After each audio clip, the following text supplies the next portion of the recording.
version complète de cette vidéo est disponible exclusivement sur Patreon pour les validés qui soutiennent la chaîne. Patreon.com/Ovela.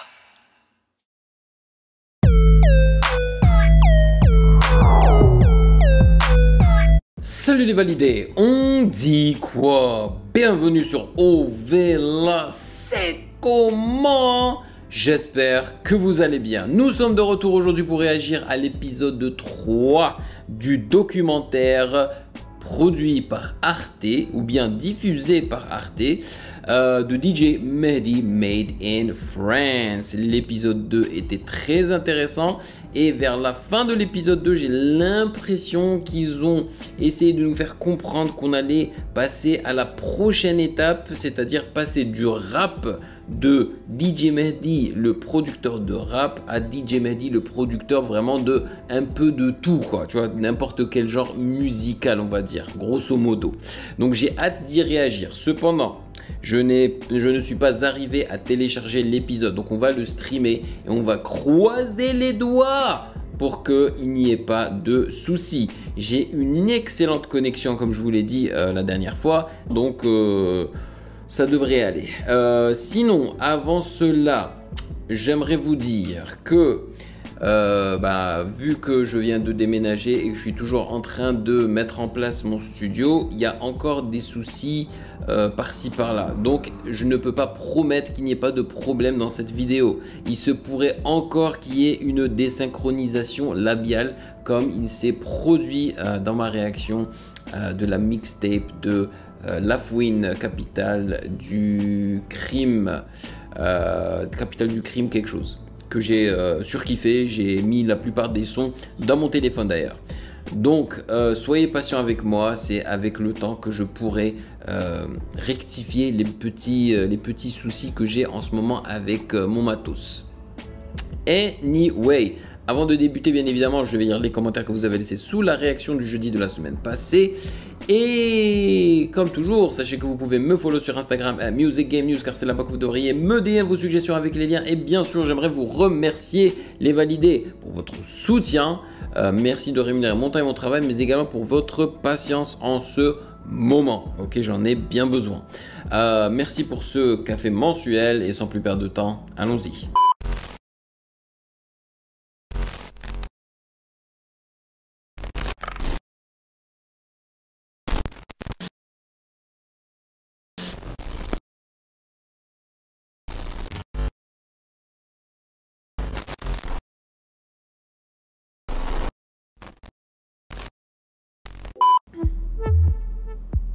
J'espère que je suis en train d'enregistrer l'écran. Je l'espère, je croise les doigts.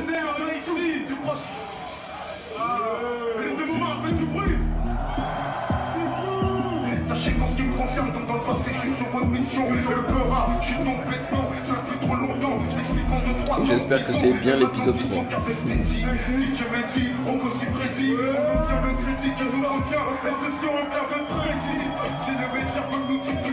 L'instru est chaud. L'instru est très chaud.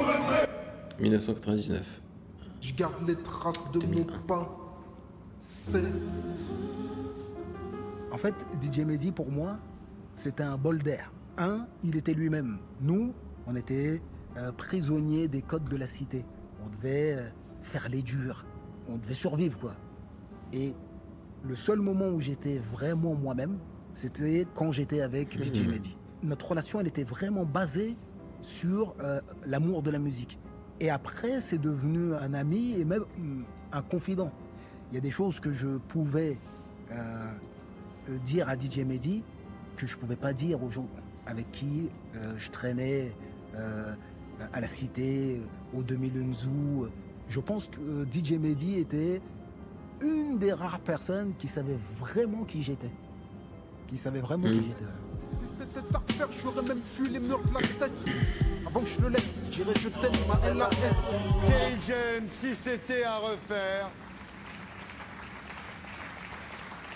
Alors votre destin, Kerry James, a changé le jour de l'assassinat de votre copain rappeur Las Montana. Donc c'était quelques jours avant le concert de votre groupe. Et vous dites le même jour, j'ai enterré mon ami et ma carrière. Et vous êtes allé vers l'islam qui vous a apporté, après ce drame, un certain équilibre. Le décès de mon ami a été le déclic qui m'a poussé à faire un pas plus prononcé dans l'apprentissage et l'application de la religion. Alors, vous avez banni les instruments avant.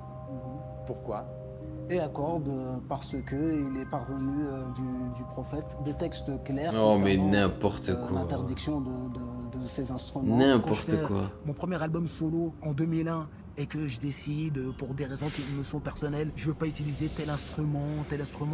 Je sais déjà que c'est même pas la peine d'en parler à DJ Mehdi. Bah oui. Jamais DJ Mehdi, il va le faire pour me faire plaisir.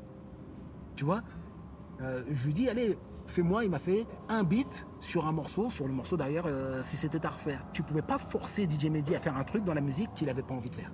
C'était impossible. Tu sais, moi, du noyau dur en DLJ, tu vois, de nous 4, voire nous 5 avec Manu, je suis le seul qui suis né et élevé musulman.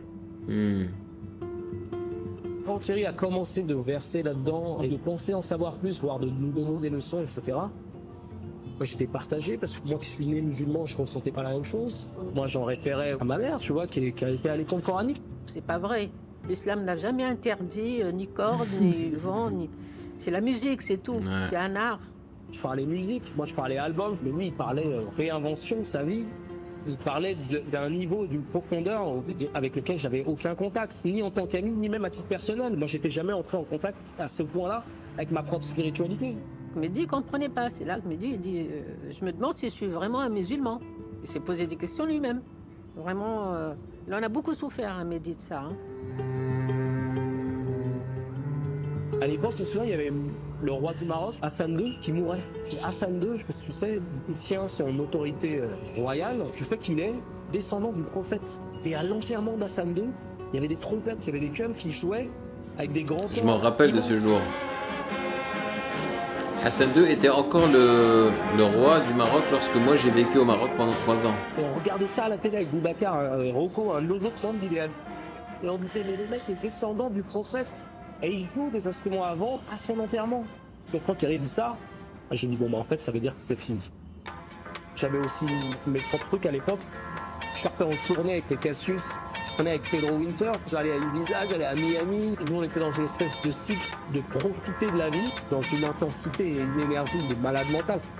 La Grande-Bretagne et les États-Unis n'ont Dieu que pour les compositeurs électroniques français, une French Touch. Cassius, Daft Punk, Air ou Stardust sont tous des Français et ils vendent plus d'1 million d'exemplaires de leurs disques. Manager de Daft Punk.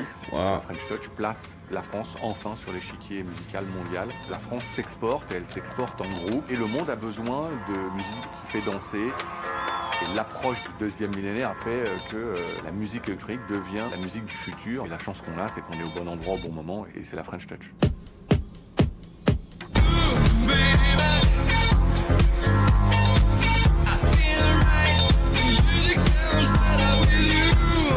Première victoire de l'histoire pour l'album Dance. De Laurent Garnier.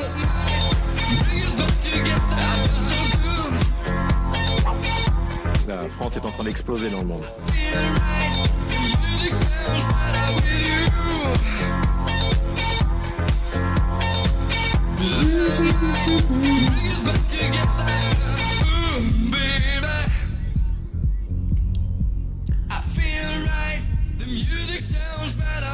Hip-hop versus électro, voilà la transition. La French Touch, c'est toute une bande de petits malins français qui sont fans de musique de Chicago et de disco et qui trouvent une manière, en synthétisant leurs influences, de créer un mouvement qui redore le blason de la musique française à l'étranger, qui est pas bien doré d'ailleurs, faut pas mal frotter.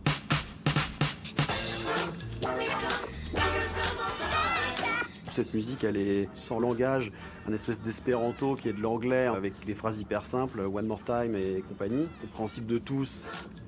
Ce qui est intéressant, notamment avec ce mouvement qu'est la French Touch, c'est tout l'aspect visuel. Ouais, je me rappelle du clip là. Ah, ce clip est iconique, man. Où on mélange vraiment graphisme et images de manière hyper nouvelle. C'est vraiment une liberté sans limite qui se met en place. Ouais, c'était une époque vraiment très cool. Tous ces clips là passaient à la télévision.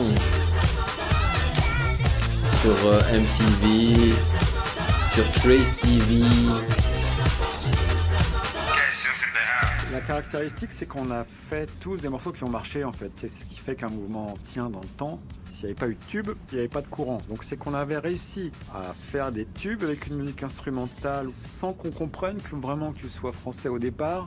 Il y avait un petit côté révolutionnaire et qui n'était pas anticipé.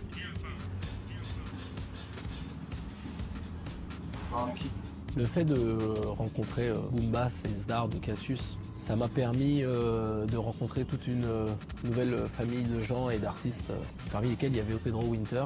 C'était bourgeonnant à l'époque, mais il était en train de former une scène qui est devenue mondialement célèbre, qu'on a appelée la French Touch, que j'ai connue donc à l'époque des premiers albums. Un disque assez influent dans l'idée que je me faisais de la musique électronique, c'est le premier album de Daft Punk. Avant même que ça explose, avant même que ça cartonne, quand on écoutait... Avec le gros low pass là au début. Je me disais, oh, c'est marrant, c'est les mêmes machines. Ah mais ça sonne différemment. Les mêmes sampleurs, c'est des gars qui habitent à 2 pas de chez moi et qui ont à peu près le même âge que moi. Ça aurait pu être moi. C'était des gens comme moi. Hey, hey, hey.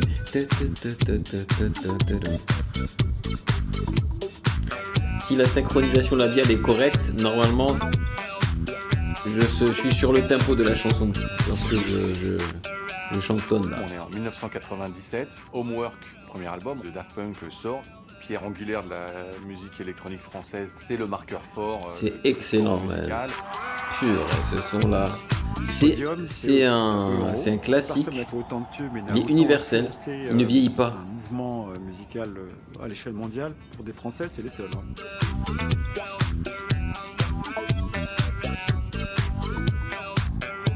On fait la première partie des Daft Punk, je suis arrivé dans les salles surpleines, mais genre les Beatles, je dis c'est quoi ce truc? Une folie avec les mômes prêts à se tatouer au stylo. Ils déclenchaient un truc vraiment naturellement incroyable. C'est des Français. On est arrivé là, je me suis dit, waouh, c'est donc possible. Hey merde, le mec devant il est en train de kiffer grave, regarde, tu peux kiffer le club là. C'était le peak time de la French Touch, on est donc milieu de fin des années 90. Et Zdar et Boombass, donc de Cassius, sont en studio à Paris en train de terminer le 3e album. Oh là là, d'ailleurs j'ai regardé son entrevue avec DJ Mehdi, j'ai kiffé. Il est tellement chill, MC Solar. Je peux redonner la vue à Stevie Wonder. T'y crois pas, mais n'appelle pas, tu n'as kiffe. En tout cas, c'est plus ça au niveau speed et tu vois. Et ils ont eu la bonne idée de lui dire en sortant du studio, viens, on t'embarque à New York avec nous, une soirée respect. La fameuse respect parisienne qui s'était exportée. Et Daft Punk, Cassius se retrouvent sur la même affiche. Nous, on se connaissait tous, on était dans notre forme de routine de tourner les Frenchies à New York. Ah, moi je vous salue. $100. Oh merde. Oh là là. Et on voit quelqu'un comme ça qui observait et... Il était tellement en demande de nourriture culturelle que c'était un kiff de l'inviter. T'avais même pas fini de dire on va là, tu veux venir? Ah ouais, direct, paf, il avait son sac, il était là, il se nourrissait de tout ça.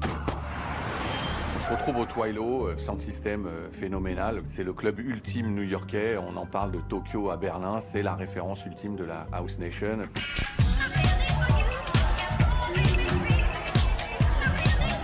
C'est un club génial, on avait des Daft Punk, Mehdi, Pedro, Philippe et moi. On n'a jamais joué à New York, c'est hyper excitant. Et là, il y avait quand même une queue de 400 mètres. C'était assez fabuleux de savoir que des Français faisaient une queue de 400 mètres dans New York. On retourne le club, j'avoue. Et il y avait Mehdi qui était là. Il arrive, il a fait « Moi aussi, je veux jouer dans la cour ». Ce genre de soirée, on part le vendredi et le lundi matin, on est à Paris. Et je pense que le mardi matin, Mehdi frappe au carreau de Daft Trax, au petit bureau de Daft Punk. Le Mehdi me demande d'être son manager. Je sais le faire pour Daft Punk. J'ai aucune idée de savoir si je vais réussir avec Mehdi. Mehdi, c'est quelqu'un qui arrive à t'embarquer dans ses aventures, dans ses projets. Et donc je lui dis oui. Et il me dit, ah bah tiens, il faut aussi que tu me vois sur scène. Je suis DJ d'un groupe, Idéal J, et on fait un concert pour la sortie de l'album Le Combat Continue. Et je déboule là-bas, je vois un Élysée-Montmartre plein à craquer. J'ai cette connaissance des clubs où Daft Punk, Cassius joue, où il y a une énergie folle. Et je me dis, ah bah tiens, ok, eux aussi ils foutent un sacré bordel. Alors si tu ne sais pas encore qui est le Idéal J, il faut que tu fasses du bruit. Une énergie un peu dingue, un peu sans limite, un peu wild. Et d'un coup, je vois Mehdi perché comme ça, derrière ses platines, en haut de la pyramide, et qui contrôle tout. Ah, j'aime bien comment ils sont en train de montrer le gars qui contrôle tout, quoi. Oh là là, hardcore. La version complète est disponible exclusivement sur Patreon pour les validés qui soutiennent la chaîne. Patreon.com/.